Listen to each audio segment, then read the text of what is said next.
Yan guys, hello mga titas, mga titos. Gumagawa kami ngayon ng money bouquet para sa birthday ng aking mother-in-law. Yan.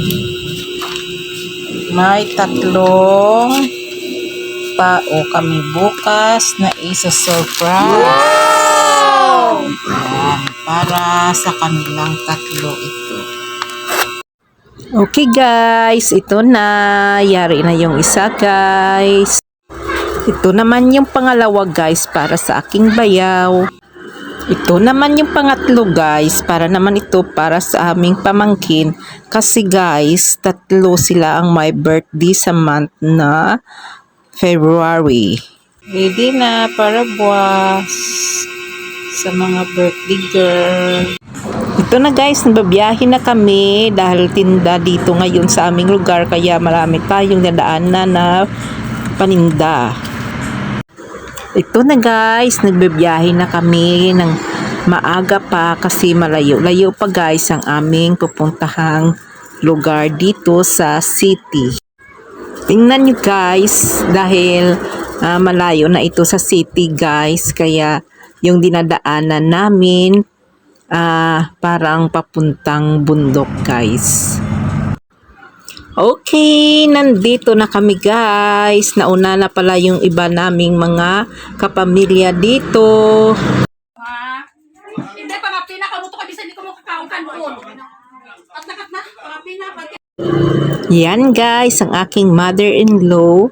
Kumakain na siya ng kanyang pang-umagahan. Papabalaw. Ay.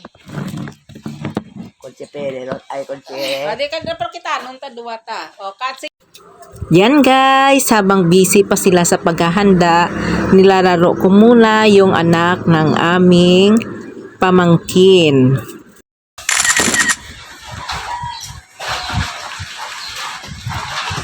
Bada bisikleto ka mo aw. yeah, magwapa ba. Oh.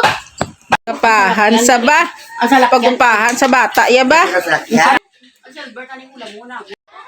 Yan guys, ang mga kalalakihan dito sa probinsya, nagtutulong-tulungan sila sa kanilang mga lulutuin.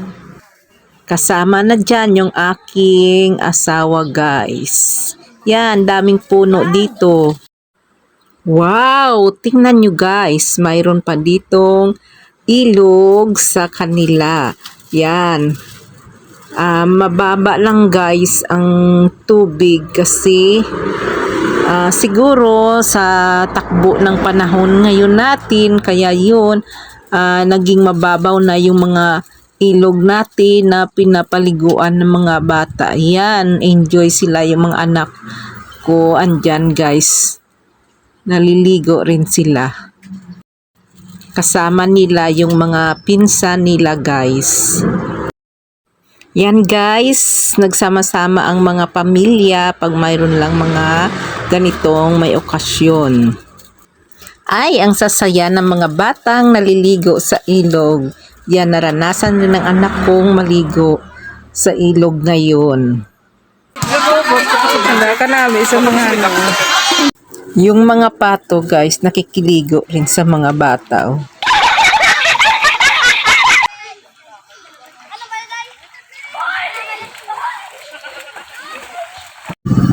Okay, manood na lang muna kayo dyan guys kasi tutulong pa ako sa paghahanda ng mesa. Kami guys ang nag-aayos ng mga pagkain dyan sa lamesa dahil magsisimula na kami kakain guys. Wow! Dahil nandyan na tayong lahat. Nandito na kaming lahat kaya magsisimula na ang party. Diyan lang kayo guys. Kain tayo. Happy birthday! Wow! Happy birthday. Okay na?